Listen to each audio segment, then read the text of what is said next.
ฝนมืดมาทุกคนเลยทางนั้นก็มืดมาต่อด้วยทุกคนคลิปที่4แล้ววันนี้คลิปนี้ สบายดีเป็นคลิปที่4ของมื้อนี้เนาะวันที่2ทุกคนวันที่22วันเสาร์หาเลาะคือเก่าตามเคยเบื้องนั้นศูนย์การค้าภาคสันเบื้องนี้จะเป็นเวียงจันทร์เซ็นเตอร์เดี๋ยวเราจะไปเข้าเวียงจันทร์เซ็นเตอร์แล้วจึงข้ามไปภาคสันเนาะ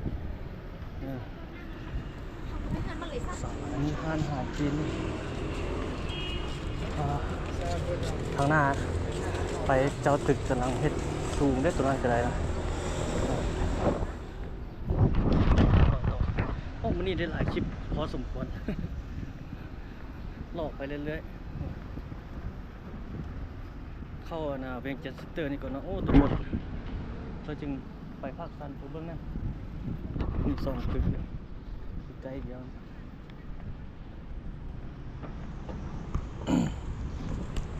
เขาจะเอาเครื่องมาส่งอันนี้เป็นเบียร์เหล้าเว้ยน้ำดื่มเนาะเข้าด้านข้างก็ได้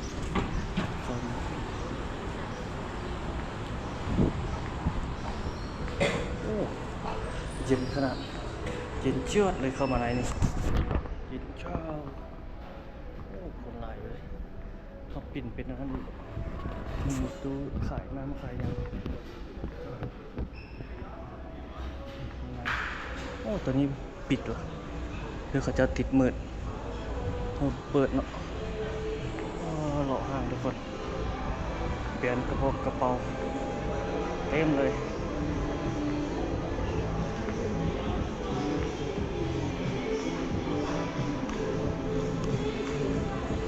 ไปทางนั้นเกี้ยว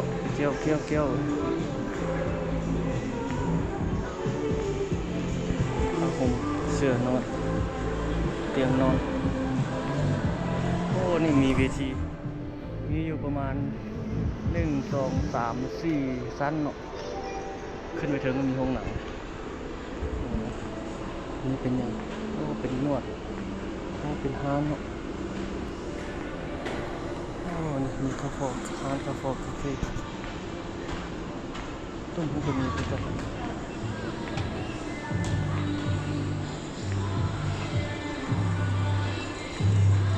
โอ้เย็นเลยทุกคนขึ้นมาร้อนเย็นดีข้าเจ้าเปิดเพลงร่วมกิจกรรมที่ร้อนขึ้นไปเดินศูนย์การค้าเวียงจันทร์เซ็นเตอร์ศูนย์การค้าภาคสันขึ้นบันไดตัวนี้ไปก็ได้แต่ว่าเราจะเกี้ยวไปอย่างนั้นแล้วก็ขึ้นบันไดเลื่อนอยู่บนนั้นเอาบันนี้กันบันไดเลื่อนคือการแต่มันเลื่อนโตเดี๋ยวขึ้นมาคุ้นเลยถือว่าบัตรลงเขาจึงลงทางนี้สิหล่อไปโซนตรงนี้นี่คือบรรยากาศสดๆเลยได้ทุกคนนะ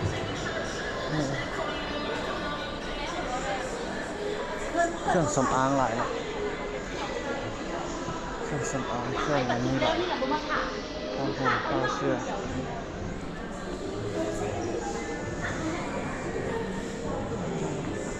เครื่องหลายอยู่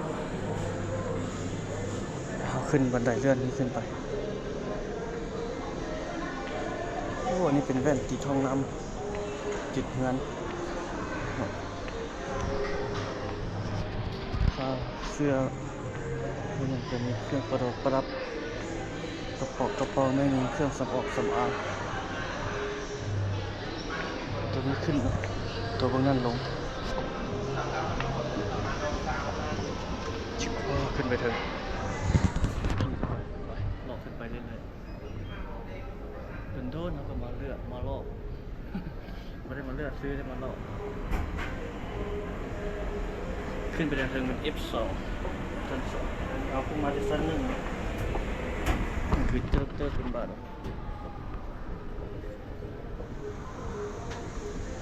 ข้อห้ามขึ้นมาชั้นที่ 2โอ้เกือบเก็บนี่มีวัดดิเกือบเนาะเกือบหนังเสื้อผ้าเนาะกระเป๋า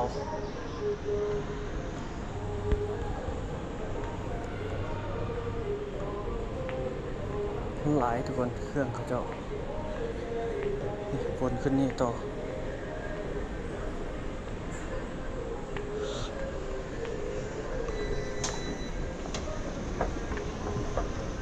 3 บาทเนี่ยคือกระโปรงกระเป๋าเสื้อของเสื้อผ้าหลายตัวนี้ขึ้นไปต่อ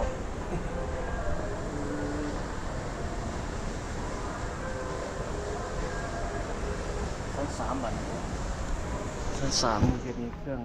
ห้องนอนเครื่องไฟฟ้าไอทีมือถือเครื่องตกแต่งบ้านเครื่องใช้ห้องการ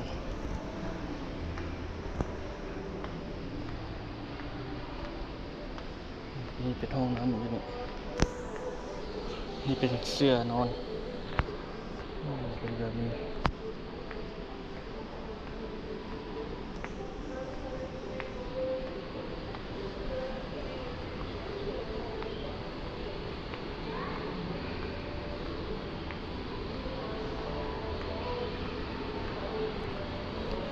นี่เราทีบอันนี้อยู่นี่นะกาแฟนี่ขายกาแฟลาวสินค้าลาวครับทางนี้ก็มีเครื่องโซฟาหลายเนาะมีเครื่องแบรนด์อันนี้นำเลยเป็นสั้นจีนเกาหลีว่าจีนภาษาอังกฤษภาษาตัวนี้นี่จะเป็นเอาขึ้นมาสั้นขึ้นนั่นไปพ้นจะมีห้องหนังขึ้นลงกระไดนี่สลับขึ้นลงตัวนี้จะมีร้านอาหารร้านสมุดห้องสมุด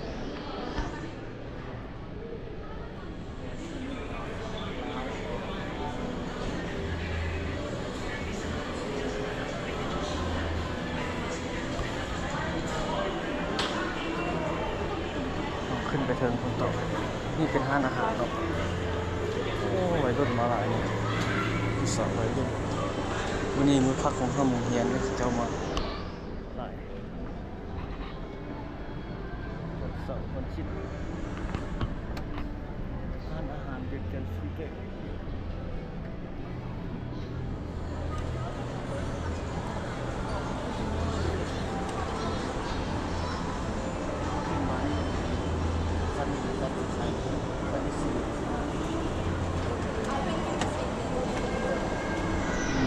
โรงเรียนชื่อชุดซันนี่แบบนี้เดี๋ยวจะนี่มีห้องหนังชั้นที่ 4เนาะขึ้นมาขึ้นมาก็จะประมาณนี้แหละวันนี้บัดลงไปลงเบื้องนั้นลงลิฟต์เอามีบันไดเลื่อนอยู่ตัวนี้นะแล้วก็อยู่บนเขาขึ้นเมื่อกี้เพิ่งขึ้นฮอดพี่นี่เป็นห้องหนังเครื่องไอที่เครื่องเล่นเด็กน้อยหลายอยู่ด้วยตัวนี้จะเป็นห้องเงาซื้อปีอยู่นี่มีแอปมีอย่างประมาณนี้โหลดมาเบิ่งเลยนี่คือเจ้าซื้อปีส่วนท้ายนะครับเข้าไปในส่วนนี้ขายอาหาร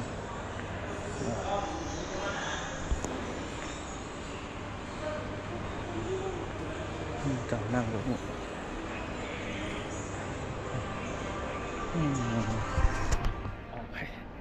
ลงลิฟต์วันนี้ลงลิฟต์ไปชั้น 1แล้วรอไปพักชั้นนิดนึงนี่มีลิฟต์ขนเครื่องตัวนี้ลิฟต์ขนเครื่องตัวนี้ลิฟต์ทั่วไปอันนี้เราจะลงไปชั้น 1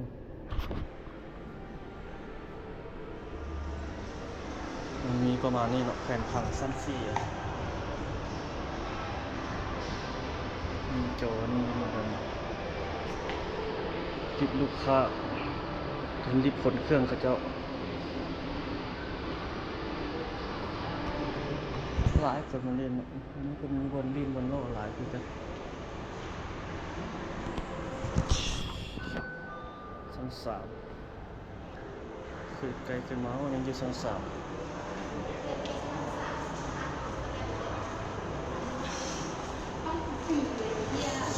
พิเศษตัวนี้ก็ไม่รีบกัน3-4ตัวใดที่ฮอดกัน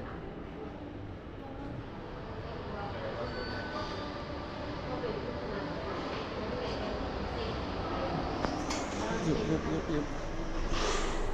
ลงไปชั้นหนึ่งมีนี่ชั้นใต้ดินลบหนึ่งรายละเอียดจะชั้นหนึ่งชั้นสองชั้นสามชั้นสี่มีรายละเอียดอยู่เนาะเดี๋ยวเข้ามาในลิฟต์ตรงนี้เลยทุกคนลิฟต์เราเขียนใส่ไปกันรายละเอียดสอดออกมาชั้นทางนี้มีนี่ร้านกาแฟทางลงมีร้านกาแฟหรอก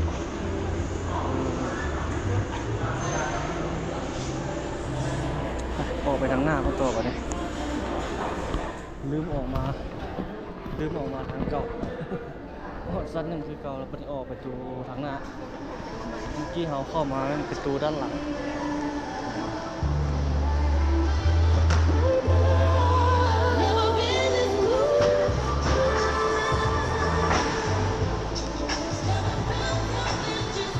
เกี่ยวขึ้นไปเทิงลงมาแล้วไม่ออกไปประตูด้านหน้า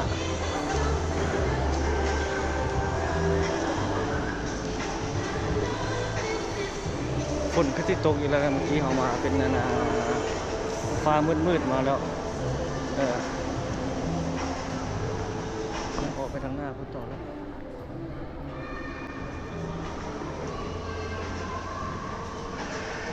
นี่เขาจะเอารถไฟฟ้ามาโฆษณาขายอยู่จากไฟฟ้า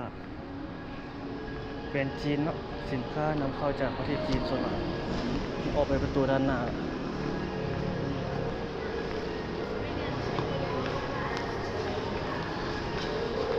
โอ้ฝนตกอ่ะโอ้ออกมาพี่ฮ้อนจวดเลยอยู่ไหนเย็นโอ้ฝนฟ้ามืดมาอีกเลยเนี่ยมืดครึ้มมาพูดเลยตกไม่ได้ฝนนี่ฟ้าฝนมาแล้วโอ้ฟ้าลมนำเบอร์นั้นเพื่อนก็กำลังสร้างเป็นห้องขายตัวนี้ห้องขายตึกตัวนั้นนี่เขาเข้าไปในนี่ออกมาเมื่อกี้ดิจิทัลเซ็นเตอร์วันนี้ไปต่อสูตรกันค่าภาคสั้นแบบนี้ก็ผู้สาวไปนี่หลอกไปรุ่นมาหลายตรงนี้จะเป็นถนนคูเวียงอันนี้นี่ตุก3 ล้อจอดนี่แต่ละให้เบอร์นั้น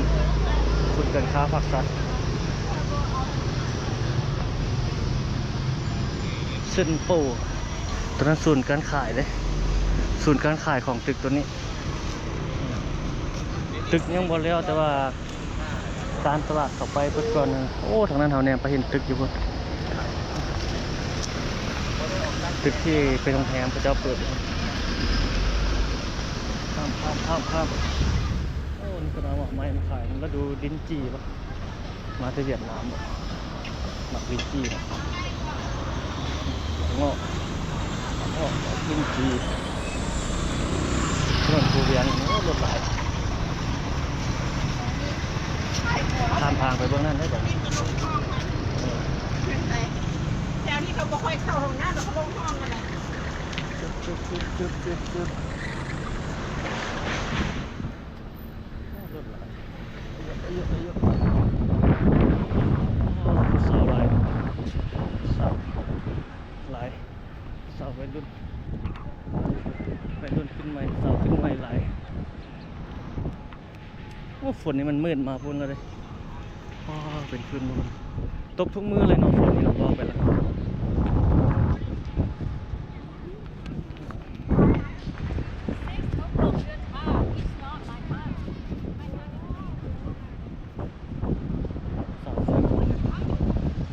สาวหลายเข้าไปไหนฝนมาเลยฟ้าลมมาเกือบเป็นชิ้นแล้วตกเกือบทุกมื้อเลยโอ้โหเข้ามาไหนดีบ่ดิเย็นจ้อยเลยคนหลายเลยนะเขาจะมานั่งกินห้องอาหารเราเลยด้านหลังเขาจะมักจัดงานเลี้ยงงานสร้างสรรค์เนี่ยประมาณนี้โอ้ทางในก็คนหลายนี่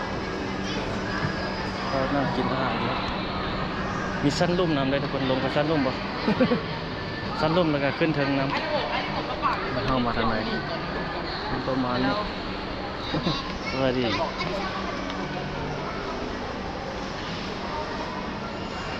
เอาลงกับสั้นลุ่มให้ไปสุดลุ่มก็ได้คือกันเอาไปลงไปลุ่มแล้วถึงสอดขึ้นเบื้องนั้นก็ได้มีจากสั้นเนาะ1 2 3 4 5สั้น6สั้นกันอยู่ลงไปลุ่มลุ่มมันจะมีร้านอาหารมีซุปเปอร์มาร์เก็ต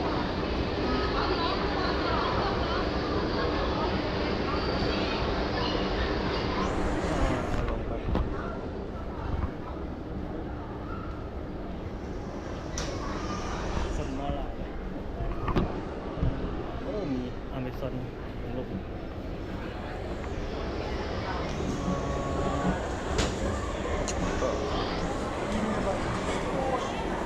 โอ้ตรงนี้มีโซนอาหารที่ยังมียาวไปพุด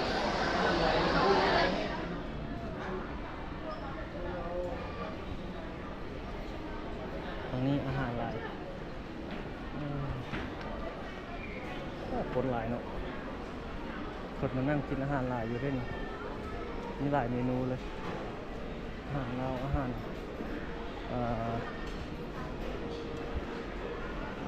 ชีนก็มีแบบส่วนใหญ่เป็นอาหารลาวอันนี้นะเต็มเลยแต่ละโต๊ะไอโซกไอคีขึ้นมาไปทางนี้ขึ้นทางนั้น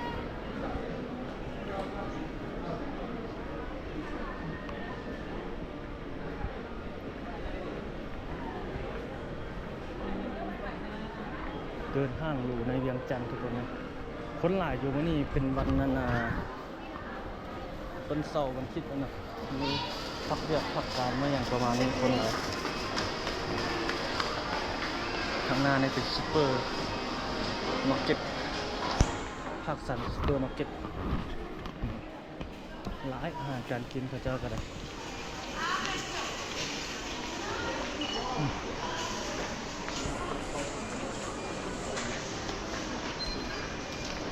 เข้าไปรอแบบนี้โอ้คนนี้รอน้อยแบบนี้ให้เศร้าให้อยู่รอคือกัน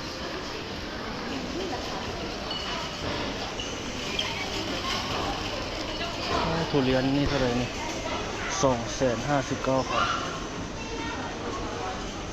มังกรหมักตอง99มีหลายทุกคนหมักไม้แอปเปิ้ลพวกนี้แอปเปิ้ล68 95มีหลายละอบแห้งก็มีอันนี้ของเราเฮาที่อันนี้ของเราเฮาได้สินค้าเราเฮาม่วงแบบนี้มักกระทันหลายเครื่องเลยของจีนของนั้นก็มีขวางอาหารหลายทุกคนนี่มีโซนนี้เนาะชีสสดและอาหารลาวเซ็ตแพ็คแบบนี้ปลานิลตัวนึง69,000ชิ้นเบ้246,400ชิ้นไก่ปลากุ้งก็เป็นแบบนี้ก็มีปลานิลก็มีกุ้งแบบนี้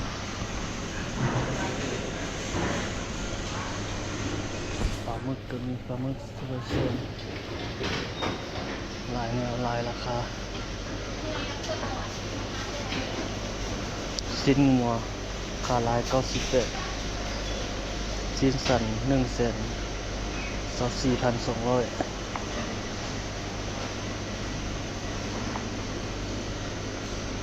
มีหลายราคาเส้นแซลมอน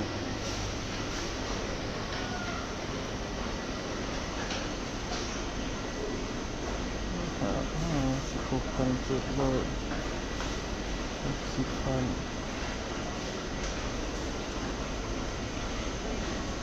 เป็นซูชิเลยก็มีเนาะ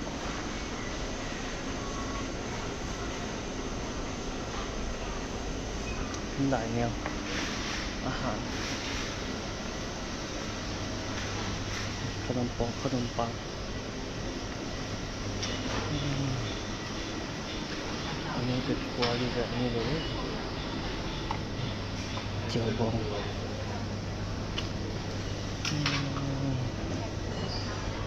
หลายเนาะ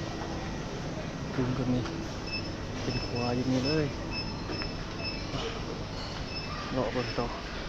เครื่องห้องกวาดกาโจกาจำกาแฟลาวเฮาบ่กาแฟลาวเหมาะทึ่นมีหลายกาแฟครับนี่คือกาแฟลาว156บาทเป็นเม็ดแบบนี้เป็นมาเฮ็ดเป็นแปรรูปเป็นผักของไทยก็มีของลาวก็มีของจีนก็มีอันนี้เป็นซาลาวกาแฟก็มี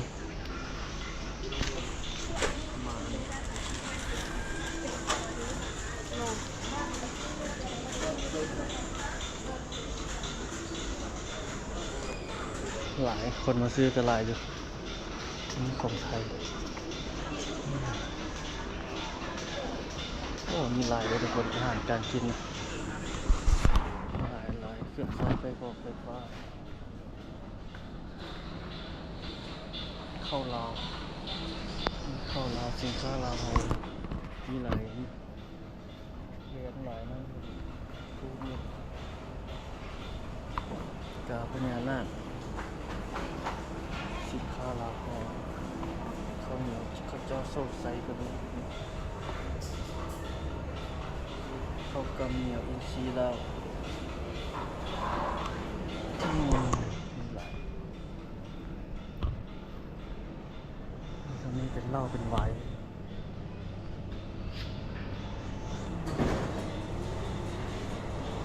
หลายเนาะเหล้าไวน์สับสกินเลยมีหลายยี่ห้อ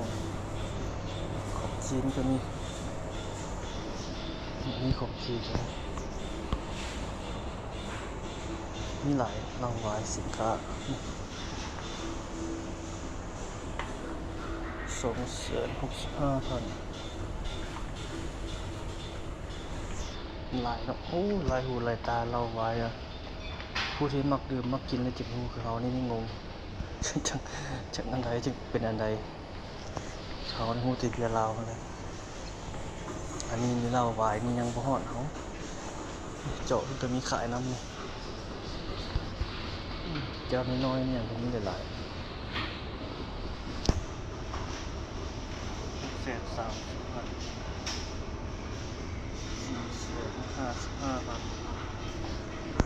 เจาะพร้อมเป็นยางมาเป็นแก้วอ่ะโอ้เป็นแก้วเลย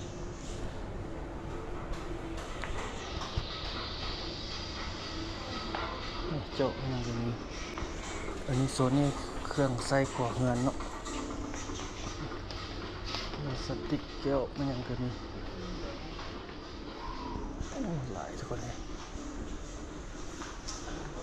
ส่วนใหญ่จะเป็นสินค้าไทย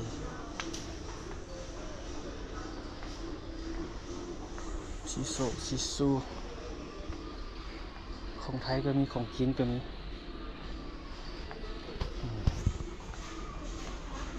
อันนี้ของ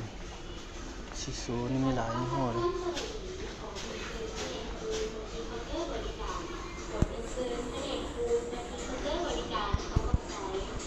อันนี้ซินซู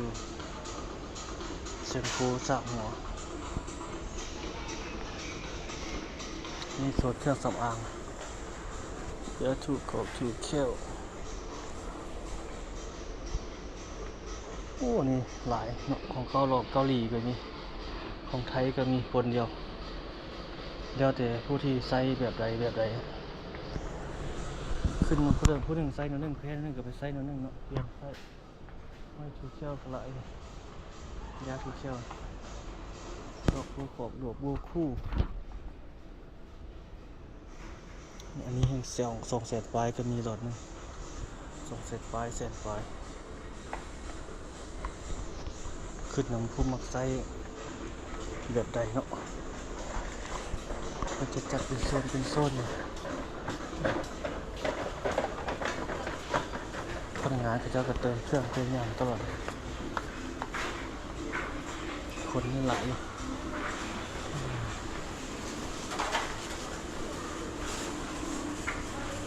มีน้ำดื่มสินค้าเราน้ำธรรมชาติ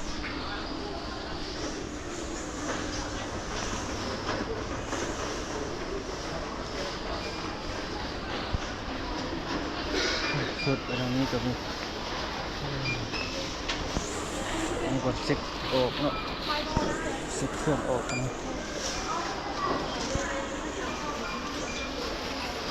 เป็นชายโอ้มี52 ปองครับส่วนฝาเครื่องจะอยู่ทางนี้ภาคสันที่เป็นบอลไทยขึ้นเทิงเกี่ยวไปทางนี้ก็จะ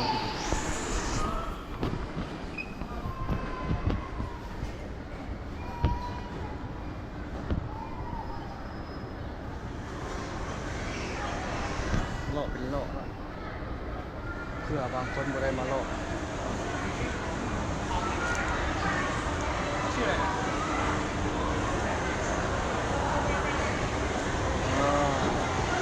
ขึ้นจาก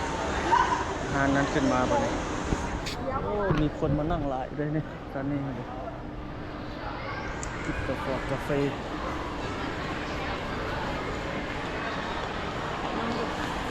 ขึ้นไปเทิงคนยังได้หลายสัตว์จะขึ้น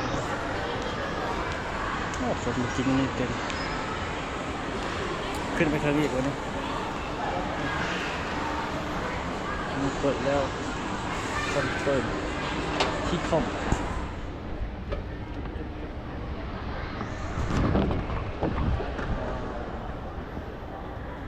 เต็มเลยคนหลายครับลูกค้ามาตัวหลายที่คอม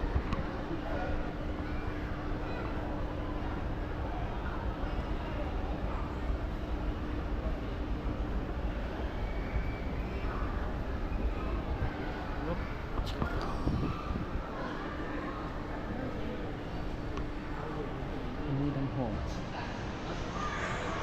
เกือบโอ้ยังขึ้นไปพุ่นอีกไปทางนี้ขึ้นได้ขึ้นมาที่เกี้ยวทางนั้นก็ได้เลาะห้างดังทุกคนพาเลาะอันนี้คือสูตรการค้าภาคสัตว์ด้วยทุกคนคนหลายอยู่นะเลาะมาเบิ่งการค้าหลายอย่างเลยกินมะจอกนี่มีอิ่มเลยเป็นตาสดใส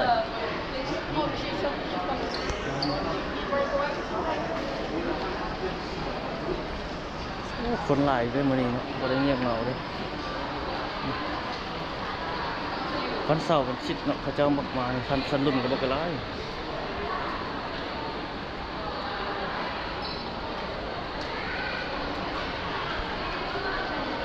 นี่เป็นห้องน้ำ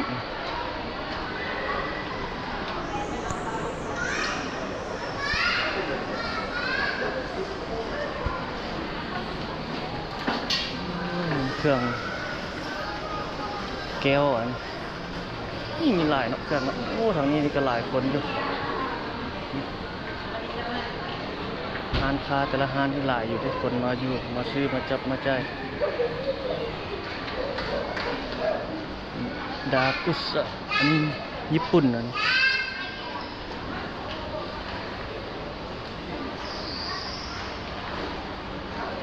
ทางนี้มีห้างคำนำด้วยยังเหลือขึ้นไปพุ่นอีกเป็นงามบางแง่มาเบิกโซนนี้ครับ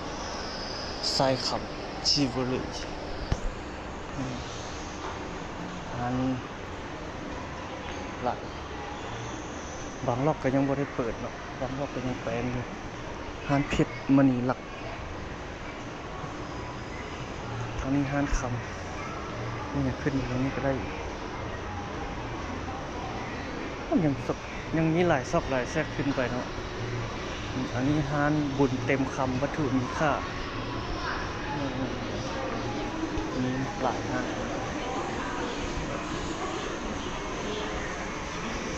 อันนี้กำลังสิเปิดเลยหับพนักงาน ฮานบุญเต็มคำวัตถุมีค่าไปบนฝั่งนี้มีวิวเลยเบื้องถนนคูเวียงทางนี้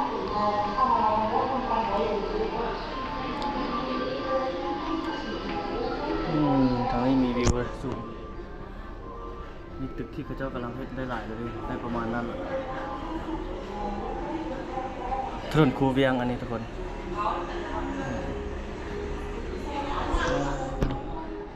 ไปต่อ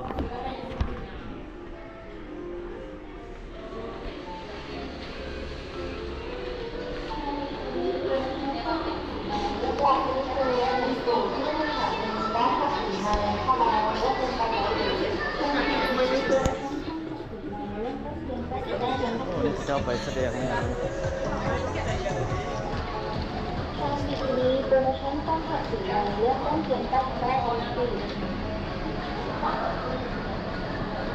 กว้างแต่ละชั้นนี่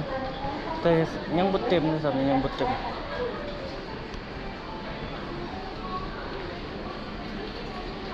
โอ้นี่หานี่ใหญ่เนาะข้างในเครื่องเขาเจ้าหลาย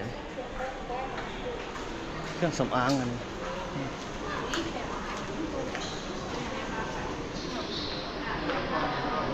ลูกค้าเต็มเลยตัวนี้เครื่องสำอาง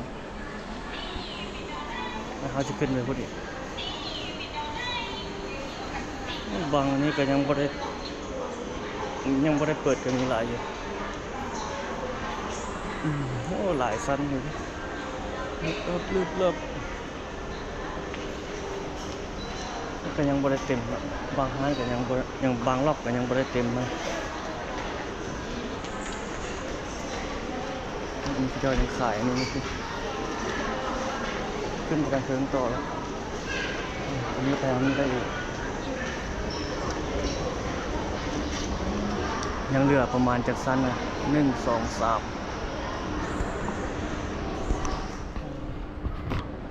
ศูนย์ความงามคอมเมดี้คอเซ็นเตอร์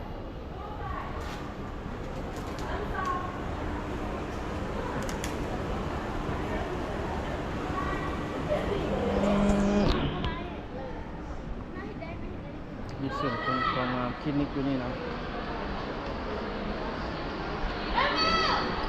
อันนี้เจ้าห้องจะอยู่ตรง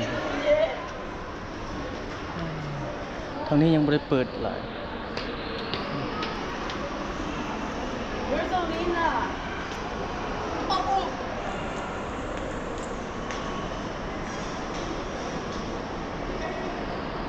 อันนี้เป็นบริษัทลาวเข้ามาเบิ่งทางนี้ข้างนอกเห็นวิวเลย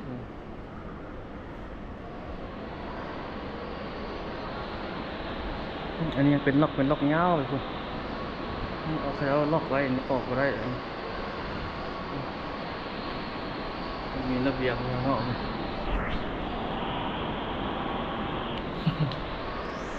มาขึ้นไปเทิงขึ้นอีกวันนี้หล่อเท่หล่อว่ะทุกคนเลยลายนะร้านเบนดับ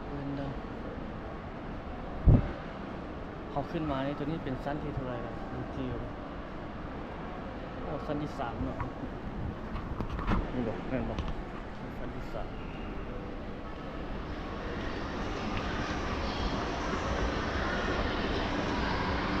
ทำเทิงบนสุดเลยตรงนี้อีกชั้นหนึ่งระวังหัวต่ำ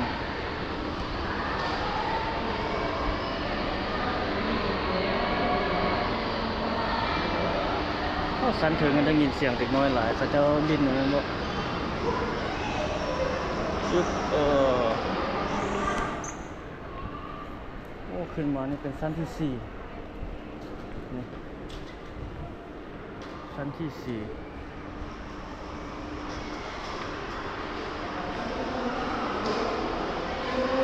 ขึ้นไปถึง5 ชั้นเนาะขึ้นมาจนหมด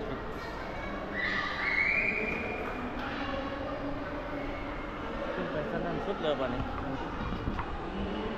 ขึ้นเลย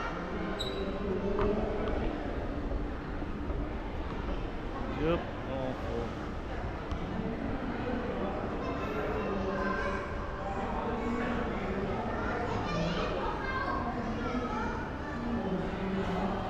สั้นนี่เป็นสั้นเด็กน้อยเล่นโอ้สั้นนี่สั้นสุดท้ายแล้วนี่มีขายเครื่องนั่นนะอันนี้เป็นศูนย์เด็กน้อยเล่นเนาะเป็นบอลกับเจ้าเด็กน้อยเล่นผู้ปกครองกับเจ้าก็มานั่งท่ายทางนอกเอาลูกเข้าไปทางในแล้ว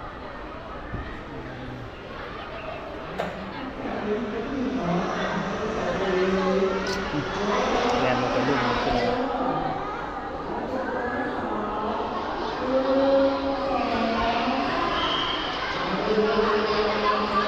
ยังยาวไปพุ่นนะโอ้มีห้านหลายแล้วขึ้นมาดีเนาะทางนี้ยังมีประตูจะเจ้าไปทางใด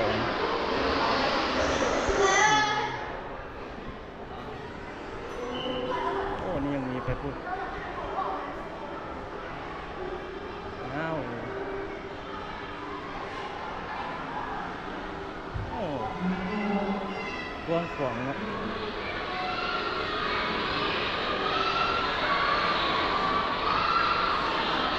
ข้างบนอีกน้อยลีนยาวพอที่นี่มีห้านจุ่มอยู่เทิงเลยภาพสามสั้นใต้ดินเนาะโอ้นี่อยู่สั้นหนึ่งพุ่นเจอเขาเจ้ามาโซ่ที่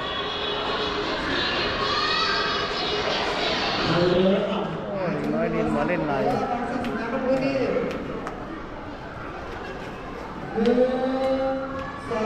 ก็เขาเจ้ามีผู้กำกับเลย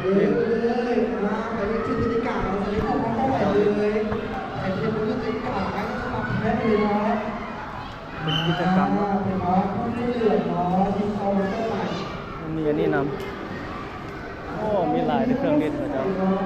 จิ้มขีดสติ๊กเกอร์มีหลายจนยับหมดทุน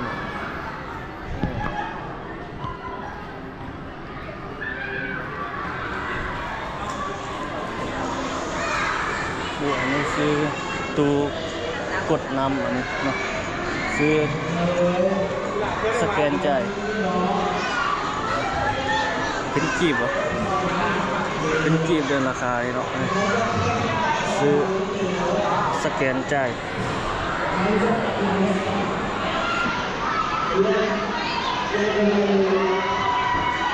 มีไป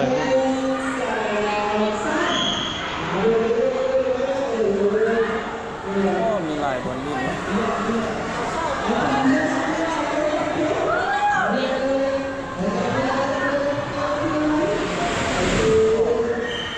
มีเสียงเลยโอ้นี่เป็นท่านกับเจ้าเห็ดบอลเด็กน้อยเล่น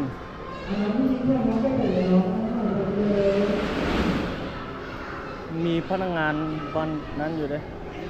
มีพนักงานคุมอยู่นี่เตะบอลมีเตะบอลนะ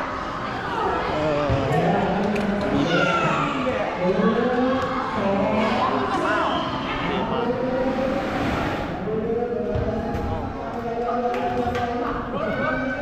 ตัวน้อยครับ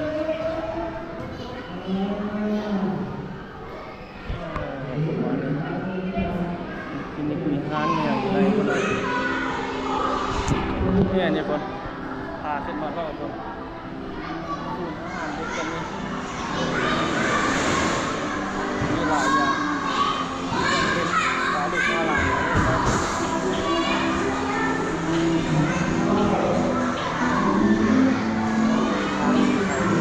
แล้วก็ใส่กระเจเนี่ยน้อยมันจะลิ้น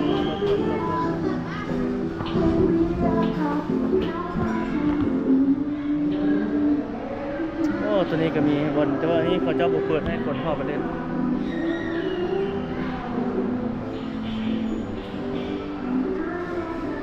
มีหลายห้องหลายล็อกเนาะลิ้นแบบนี้ก็มีหลายตัวเลยอันนี้สั้นสุดนะเราขึ้นมา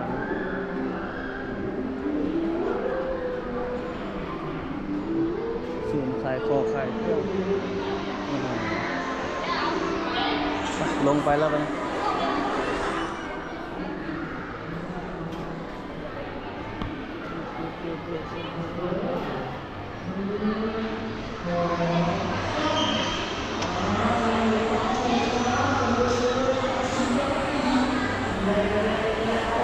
ขึ้นมานี่ประมาณ3 เทื่อได้เขาขึ้นมานี่3 คิดเลย แต่ว่าโดนแล้วมาโดนเติบแล้วตอนที่เอามาตอนนั้นแบบจุ๊บเตสบางบ่อนก็ยังบ่ได้เปิดเป็นส่วนหลายนี่คือบรรยากาศสดๆทุกคนเลาะลงไปแล้วได้ป่ะเนี่ย โดนมาอัปเดตเรื่อยๆโดนมาอัปเดตเรื่อยๆเนาะให้ทุกคนได้เบิ่งได้ชม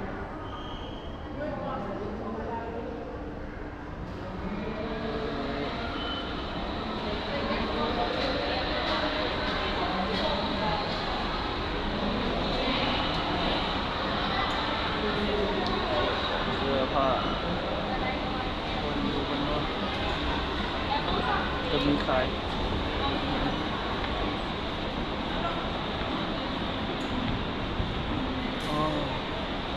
เราไปทางนี้ต่อทุกคนพูดละโอเคอันนี้บนนอนเคลื่อนบนนอนยังล่อไปพี่ได้อีกเลยอันนี้แอปเปิลโทรศัพท์เมื่อกี้เขาขึ้นมาหันวันนี้เขาชิไปทางนี้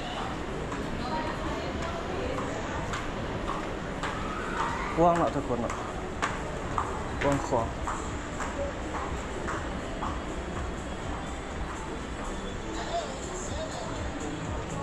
อันนี้ก็ยังเป็นล็อกไปคน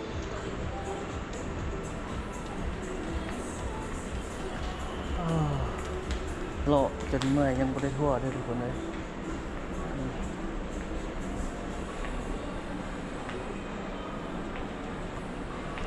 โอ้อันนี้เป็นห้างครับที่ตัวนี้เข้าไปเป็นห้างเขาเจ้าเลาะไปทางนี้ต่อ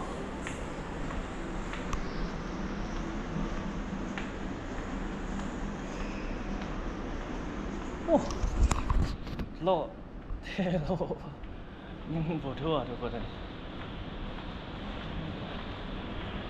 ไปสุดยังไปโซนนี้ไปพี่ห้องเกาะห้องการโอ้จุกจิกจิกจกบางคนนี่ลายตาเนี่ยมานี่บุจือทางออกก็จะมีเลยล่อไปล่อมาหลงแล้วได้ชั้น3ตัวออกชั้นBลิฟต์จะไปลงลิฟต์วันนี้มีคนเขียนลิฟต์ใส่อันนี้เงี้ยยังไปเข้าห้างกับเจ้าคือเก่าตอนนี้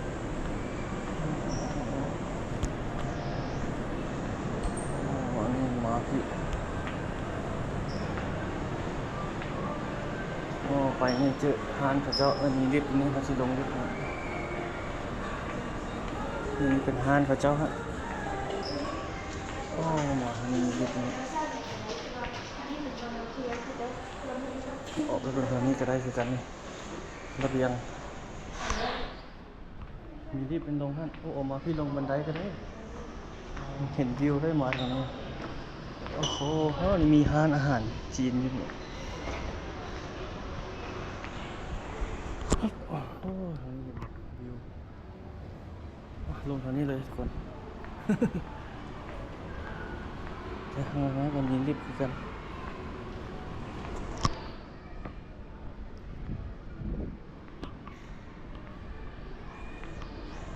โอ้3-4 เลาะเนาะอันนี้ยังปรับปรุงอยู่อันนี้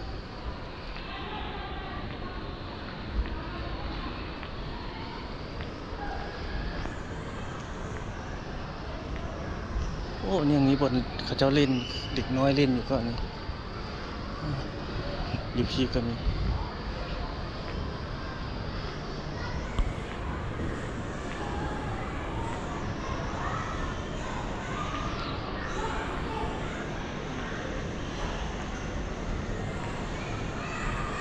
ร้านอาหารนี่ขึ้นไปพ้นได้เกี้ยวไปพ้นอีกได้เห็นบ่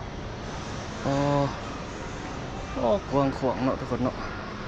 อันนี้ยังขึ้นไปพ้นเห็นวิวหมดเลยขึ้นไปเบิ่งบ่นี่ขึ้นไปนี่ชั้นนี้ก็จะปลูกหญ้า โลดจากห้านขายเครื่องแล้วมาโลดทางนี้ต่อเนาะขึ้นมาเห็นวิวงามเลยโอ้นี่เขาเจ้ากำลังสิเจนาจัดงานบ่นี่เจ้ามักจัดงานอยู่นี่อันนี้สร้างใหม่อันนี้ตึกตัวนี้สีส้มนี่เอาขึ้นไปสั้นด่านฟ้าโอ้โหใหญ่กว้างขวาง30 โลเนาะทุกคนเลยฟ้าฝนคือที่ฝนขึ้นไปบนยังมีชั้นหนึ่ง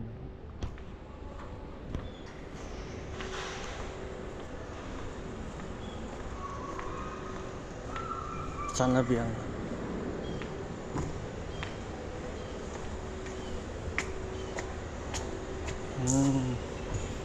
เอาขึ้นมาเห็นเป็นประมาณนี้เลยนี่มีสันด่านฟ้าแล้วขึ้นมานี่โอ้ดอกไม้อันนี้งาม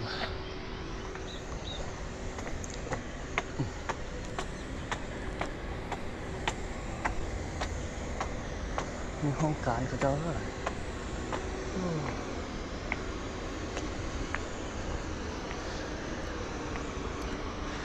บุหิตอยู่ตรงนั้นแล้วเห็นบ่ฝนมืดอันนี้ทางลงอีกเลยอันนี้ลงไปคนเนาะทุกคนเขาขึ้นมาถึงขึ้นแล้วแบบนี้ซูมกันสั้นสุดเลยมาชมวิวทางนี้อันนี้จะปลูกดอกไม้อยู่ปลูกอย่างสวยงามเลยเห็นวิวทุกคนทางนี้นี่เขตท่าหลวงทางนี้นี่ท่าหลวงตึกโรงแรมที่ก็สูงนี่เลยทุกคนมาเลาะบ้างมาเลาะชมนี่ขึ้นมาสูงสมควรแล้วเนี่ยขึ้นมาสูงสุดของตึกภาคสันละสันฐานฟ้าอย่างสุดเลยขึ้นหมดแล้วอันนี้ก็จะปลูกต้นไม้ปลูกอย่างใส่ลงตรงนี้ตึกอาคารก็จะออกแบบนี้กระบวนการผมมาดาเลยเนาะจิ๊กล็อกเล็กๆบอกหลายแนวล็อกเล็กไปล็อกเล็กมา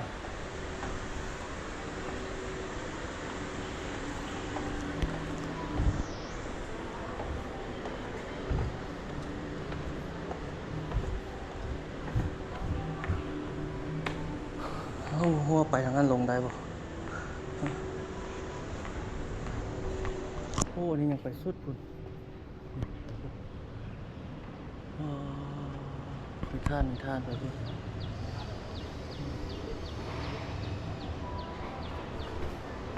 หลอกกลับลงไปทางนี้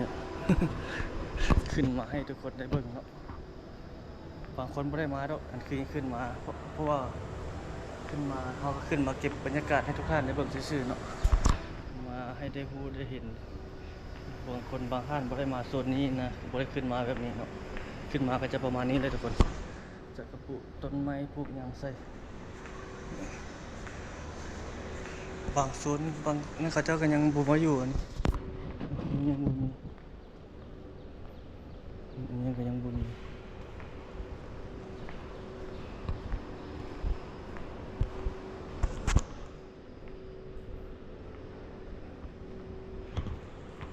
ฟ้าฝนคือรุ่มมาฝนแล้วคือฝนสิตกอีหลี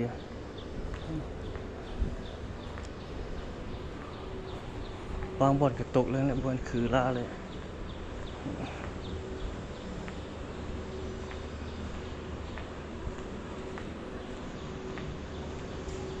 ทางรุ่มนี่เขาเจ้ากันมาเฮ็ดทานอาหารอยู่นี่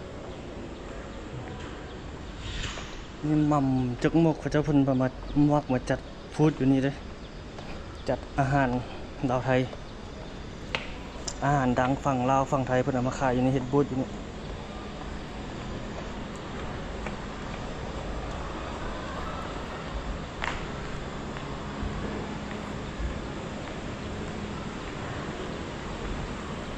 นี่ยังมีร้านอาหารต้องจบ CAFC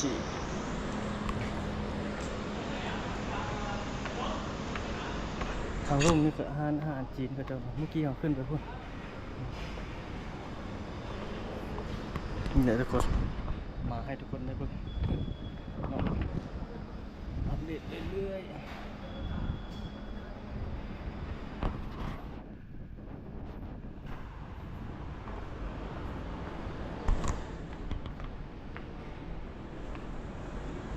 ลงไปลุ่มนี่เป็นชั้นหนึ่งแล้ว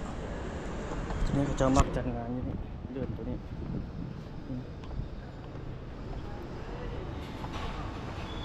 ปรับมุมอีกก่อนโอเคนี่เอาเปลี่ยนมุมกว้างอีกก่อนเก่าเพิ่มให้มันกว้างขึ้นมาอีกนี่เขาหากันเรื่องว่าเก็บเพื่อนหาออกอาหารมานี่ทุกคนที่ขึ้นไปพุ่นให้ทุกคนได้เบิ่ง ชั้นสี่ชั้นลุ่มอันนี้เขาจะจัดงานกันอย่างไรอันนี้นี่เป็นร้านอาหารอันนี้3-4 รอบทุกคนถ้าผู้ใดมาส่วนการค้าพักสัน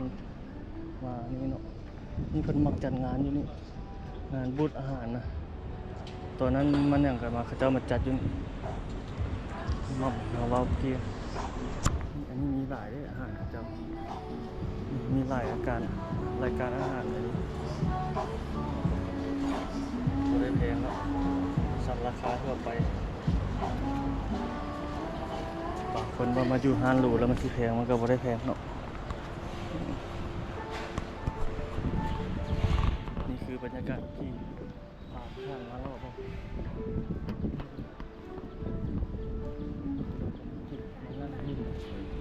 ชิวๆ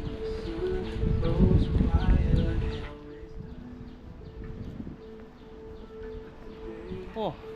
คลิปนี้นี่ก็ยาวสมควรเนาะพาเลาะพาชมจังมาตกแต่งงานเนาะ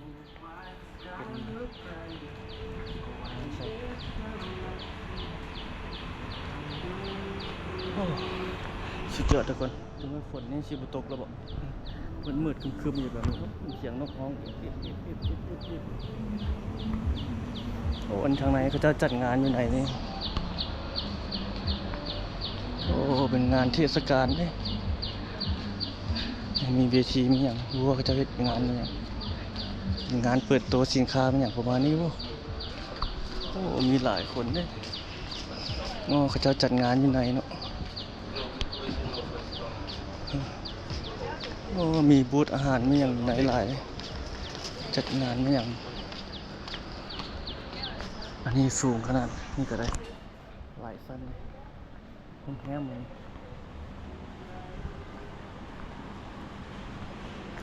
นี่ทางไหนเขาจะจัดงาน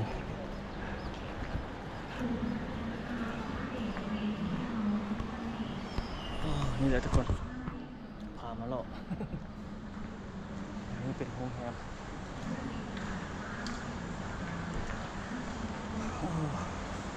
สมควรทุกคนคิดนี่พาเลาะพาชม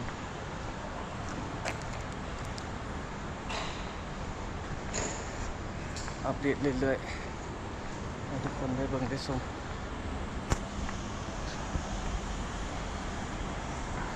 โรงแรมนี่ส่วนใหญ่ไม่ใช่คนจีนเนี่ยที่เขาจะมาอยู่มาพักมาเช่านะอันนี้ก็แค่คนจีนทุกคนข้างในเป็นห้างค้า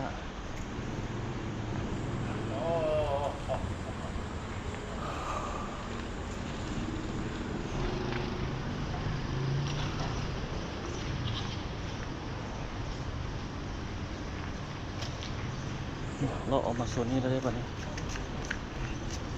รูปโอ้โหรถจอดจะเพิ่นกี้เขาเรื่องรูปเปิดคลิปลูกเท่านั้นเพิ่นมานี่รถจักรนี่เต็มเลยรถจักรนี่เต็มสลายมันจะเรียบร้อยเนาะหลายคนหมู่นะเรียบร้อยนี่หลายคนด่าคนลาวเขานิยมป่านนิยมวีโก้เลยถ้าเทียบใส่รถกับรถวีโก้ฮะรถจักรกระเทียบใส่เป็นเรียบร้อยนี่โอ้โหทุกคนเข้าในแล้วสอดทุกคนบอกเมื่อกี้เขาก็ย่างไปทางนี้ก็ได้คือกันแต่ฮอนเข้าตรงนี้แล้วก็สอดออกนั้นกันได้คือกันตาแอร์ผ่านไปนั่นนึงเนาะแต่เขาอยู่ตัวนี้นี่ก็ เวลาปิดเปิดในระบบก็9 โมงเช้าเนาะ9 โมงเช้าฮอด21 โมง00เขาห้ามนำทุเรียนอหยังสูบยาอยู่ในกระบุญห้ามเข้าซะนี่แล้วก็ซอดเอาพุ่นแล้วบัดนี้โอ้โหเกี่ยวขึ้นไปเทิงพุ่น เกี่ยวไปทางนั้นแล้วก็ซอดมาทางนี้หออาหารมีหลายอยู่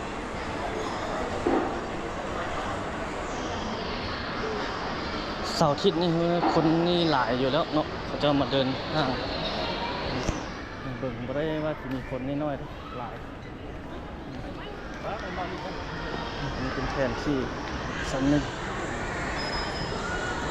มีหลายแนวเนาะลงไปลุ่มก็ได้เอาลงไปแล้วเมื่อกี้ว่าตัวนี้จะออกไปแล้วออกไปทางเบื้องนั่นพอแล้วเบื้องของมาครับคนหลายเลยทุกคนเลยร้านค้านี่ก็คนเต็มเลยเจ้ามาถ่าย MV ถ่ายโปรโมทสินค้ามีคนมานั่งหลายอันนี้ก็หลายคนหลายเลยเนาะOkay, I will join you.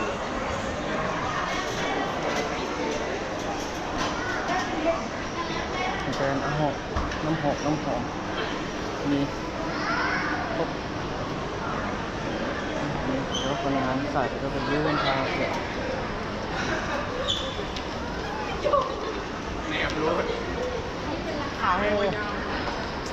เย็นที่จ้อยเมื่อกี้เราลงไปฮะวันนี้เราชิโร่ออกไปคืนละ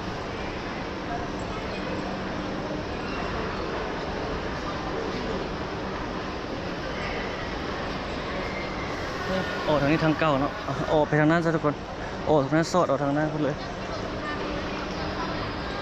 เมื่อกี้เราเข้ามาทางนี้เมื่อกี้นะ ไปเบิกสวนเบื้องนี้นะแล้วก็สอดออกทางเบื้องนั้นหมดกว้างขวางทุกคนสุดเป็นค่าผักสัน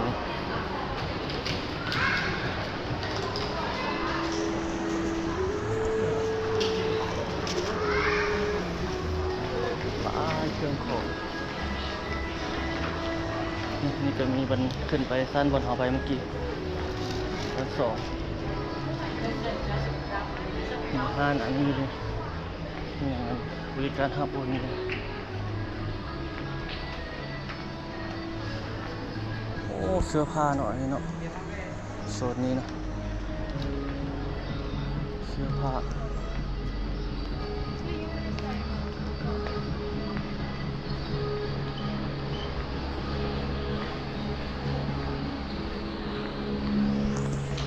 นี่คือบรรยากาศสดๆเลยที่ผมพามาเลาะมาดูเงินก็มีทางไปได้เลย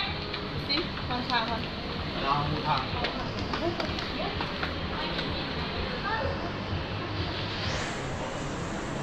ซื้อน้ำนี่ขายนี่ก็มีเงินจะคิดราคาเนาะ15,000 14,000 25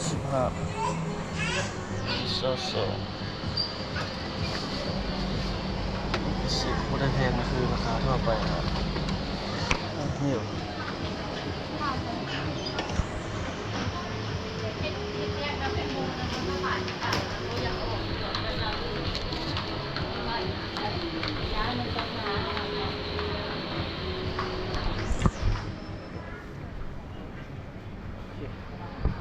ไม่ตัวนี้สตรอเบอรี่45ก็ไม่ได้แพงเลยทุกคนเนาะอยู่ในแล้วก็พี่น้องก็15,000โอ้คนหลายพี่น้องก็15,000คนหลาย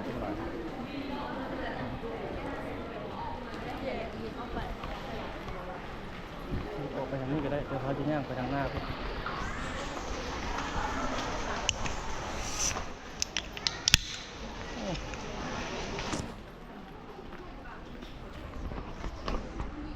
ก็เย็นกว่าก็ถึงเนี่ย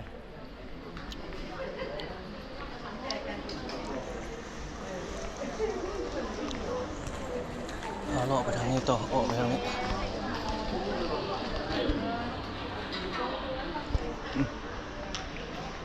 เสื้อผ้ากระป๋องหลายห้างของห้างค้าง30 โลเนาะ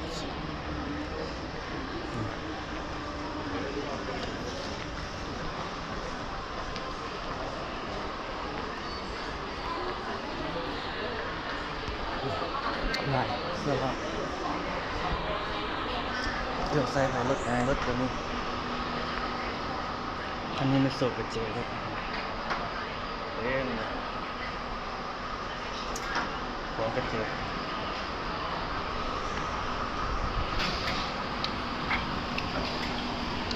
นี่เป็นโซนห้างอาหารจีนออกไปแล้วบัดนี้ มีห้องขายห้องการเขาจะขายอพาร์ตเมนต์เนาะรถไฟฟ้า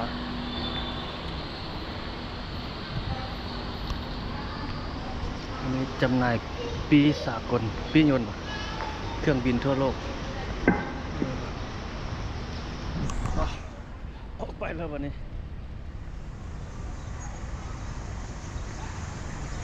ว่ารถไงรถหลายจอดเต็มเลยรถจะกำลังเข้ามา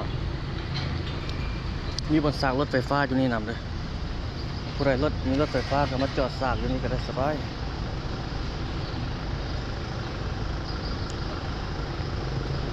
ตัวนี้บนสากรถไฟฟ้าเพื่อจะมีข้อแนะนำอยู่นี่นำดูสากรถไฟฟ้าของโลโก้มีข้อแนะนำวิธีการนำใช้รถไฟฟ้าวิธีการสากวิธีเติมเงินสากนี่เนาะ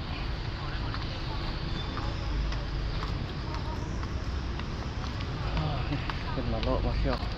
หลายอยู่เสาร์อาทิตย์นี้กันมาหลายเลยแหละคนมา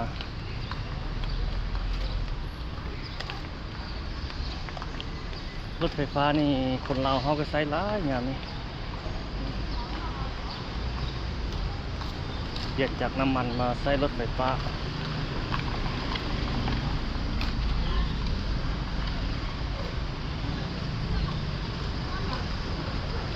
รถ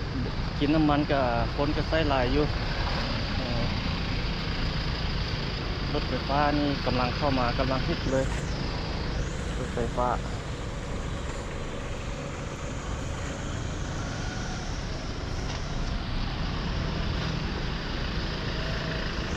เล่นลูกเวอร์นี่เล่นคือสอบคือซื้อนี่ก็หลายเดี๋ยวนี้เอาใหม่เลยเป็น2-3 แสนดอลลาร์คนเลยก็ดูหลายเลยเนาะจอดกันมันนี่ออกมาทางนี้ดูตรงนี้ถนนภูเวียงเบื้องหน้าเป็นบ้านสีม่วงถนนภูเวียงทุกคนเบื้องหน้ายังบ่มีการก่อสร้างหลายก็มีอยู่นี่แล้วนี่กำลังขึ้นมานี่ตึกสูง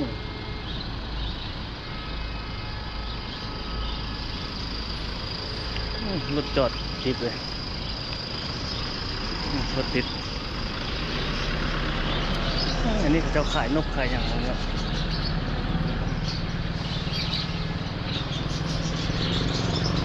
ผู้นั้นตึกเขาเจ้านะก็ดูหลาขนาดได้ทุกคนเห็นที่เลี้ยวมาเป็นประมาณนี้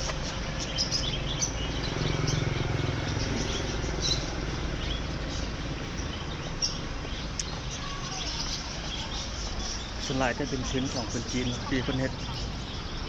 มีแผนนี้ก็สอดเนี่ยวัดที่เขตบ้านฟิล์มเมือง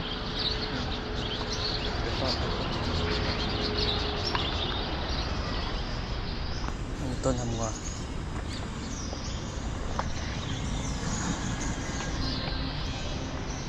ลูลา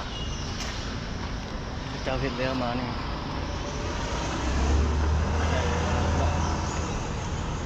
3 คนนั่นแหละ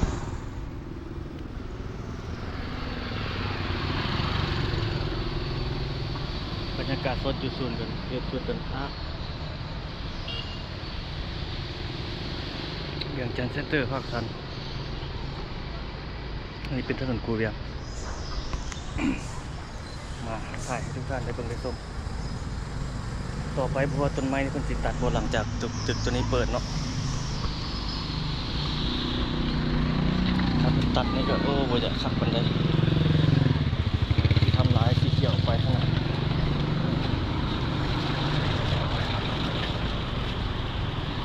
ว่าบ่ได้ไปตามกาลเวลาต้นไม้ต้นหญ้าก็ได้เนาะการพัฒนาไปมันก็เปลี่ยนไปต้นใดมันบ่เหมาะสมก็ได้ตัดได้ถอนออกถอนออกตามความเหมาะสม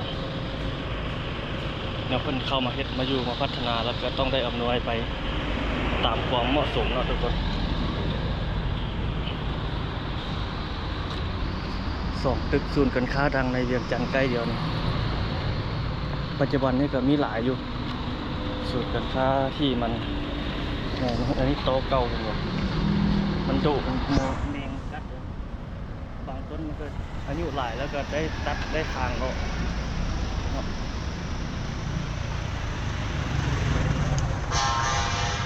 โอ้อันนี้โต๊ะเพิ่นประจำการเลยภาคการมีอยู่โต๊ะตำรวจเด็กอะรถหลายเนาะติดเลยถนนคูเวียง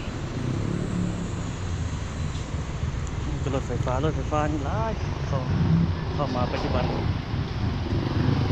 หลายคนหันมาใส่รถไฟฟ้า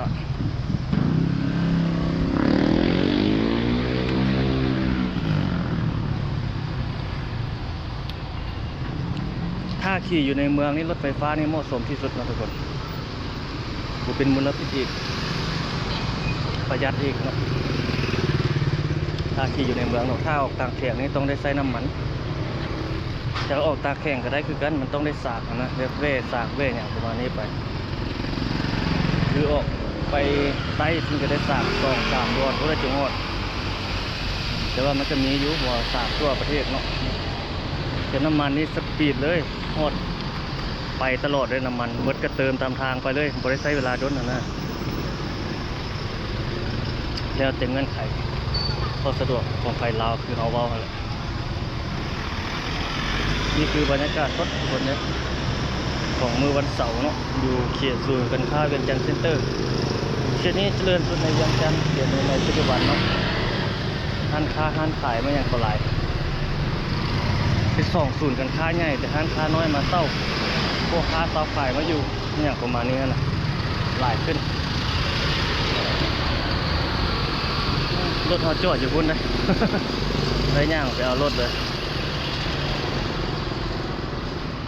เอารถแล้วก็กลับเดี๋ยวเอาย่างไปข้างหน้าพี่เกียวลงเท่านี้แล้วก็ไปเอารถเนาะ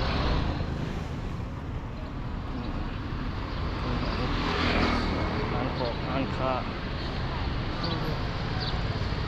เปิดแล้วนะปูดมันไม้นี่หลายปีนอกปูดตัวนี้นะต้นไม้หลายปีแล้ว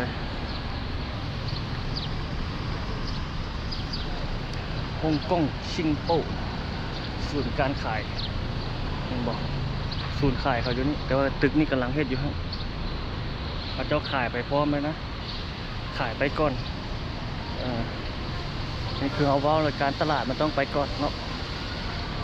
คันเขาเจ้าเฮ็ดแล้วเปิดปุ๊บนี่คนมาอยู่เต็มเลยคือเอาว่า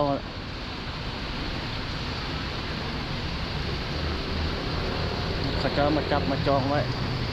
ยังเฮ็ดบ่แล้วเขาเจ้าก็มาจับมาจองไว้บัดเปิดปุ๊บมาก็เข้ามาอยู่เลย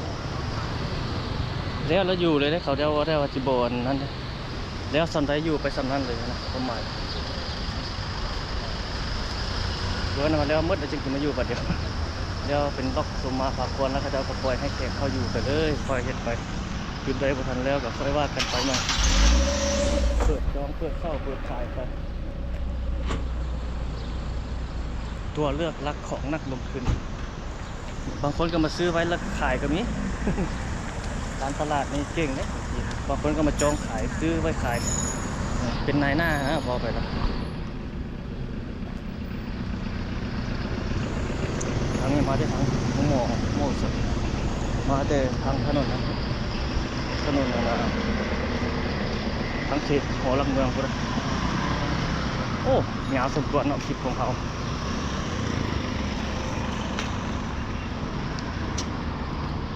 เดี๋ยวย่างไปหารถไปพุ่นโอ้คลิปนี้โดนพอสมควรโลดให้โลดว่าทุกคน คลิปของเขา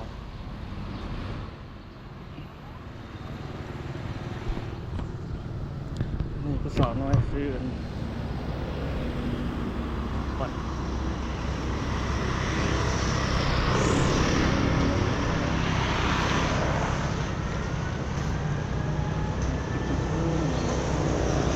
ไปทางนี้โตแล้ว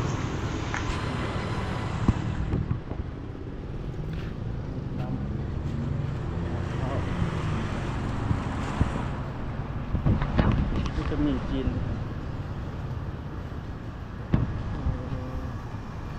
มีข้าวของสปาหลายเลยนวดสักผิวนวดตีน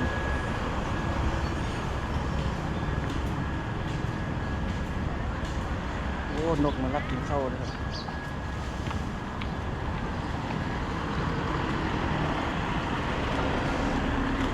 ทางโลดไปทางนี้ต่อ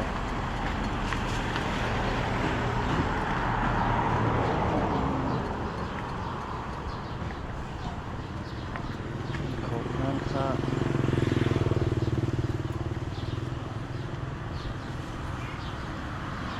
เรื่องนั่นครับรู้มือ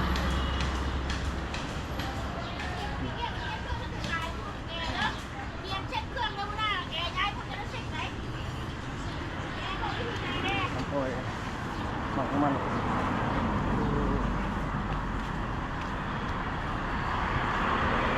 งานสื่อ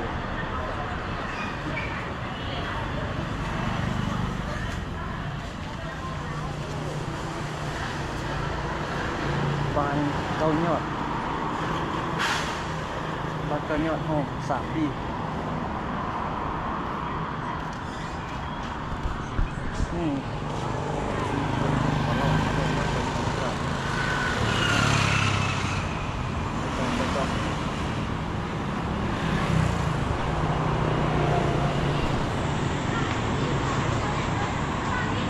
โลดแท้โลดว่าเนาะคลิปของเขา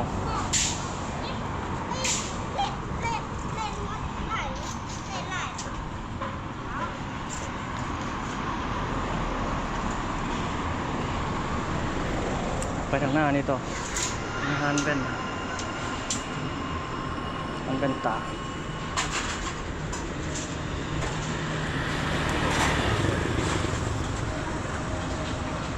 เข้าไข่น้ำโอ้ไข่เดือดโอ้ถูกมา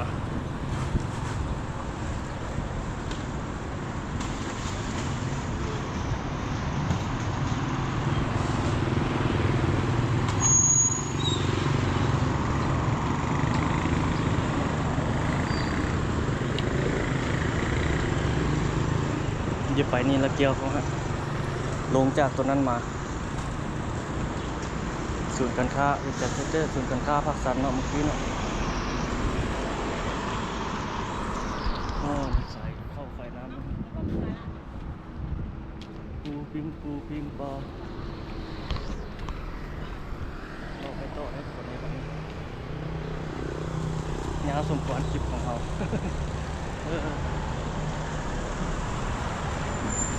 จุดที่จะเดินสุดในเดือนกันทาเลาะ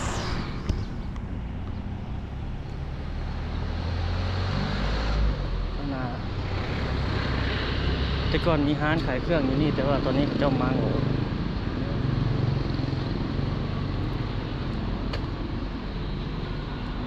เบอร์นั้นเป็นสถานีรถมีนครหลวงเวียงจันทร์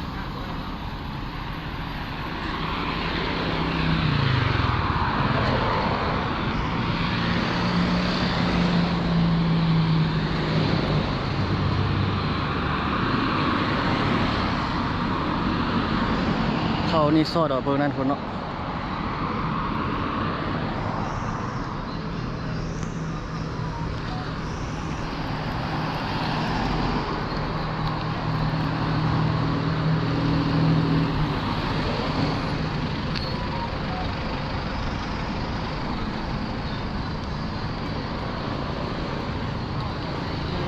เข้าไปนี่ซอดออกก่อนนะครับทางนี้เขาย่างมาแต่คนผู้สาวรถไหลพาข้ามเข้าไปในนี่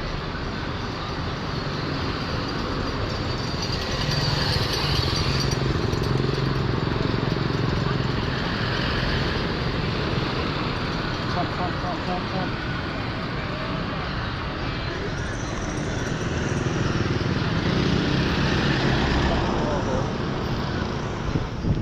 เป็นผู้สาวซื้อกระจกกระจีนี่เนาะผู้สาวมาเที่ยวตุกๆ2 ล้อ 3 ล้อแล้ว2 แถว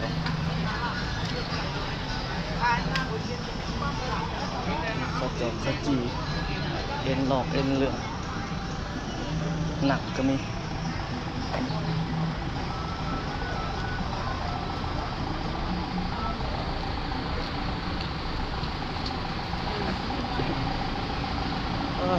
ต่อไปต่อสถานีรถนี่นครหลวงโอ้มีเที่ยวแนวสถานการณ์ขึ้น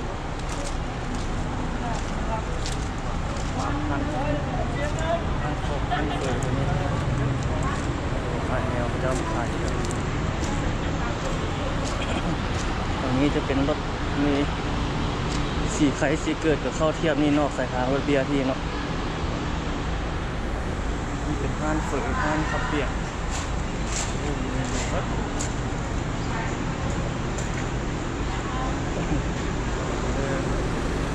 ห้านเฝอห้านข้าวเปียกกำลังโชว์เลยครับมีรายการอาหารแล้วก็มีหลายราคาอยู่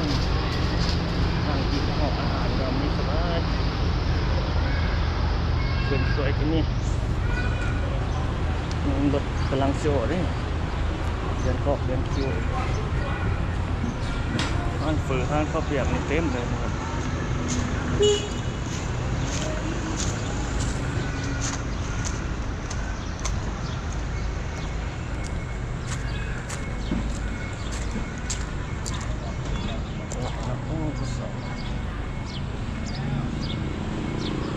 ตลาดแสงสว่างตลาดมิตรภาพลาวจีนทางหน้ากำลังสิเปิดเริ่มเปิดแล้วสามีไปตุกๆ3 รอบโอ้สอดออกมาฮอดพี่เนาะงานสมควรละคลิปนี้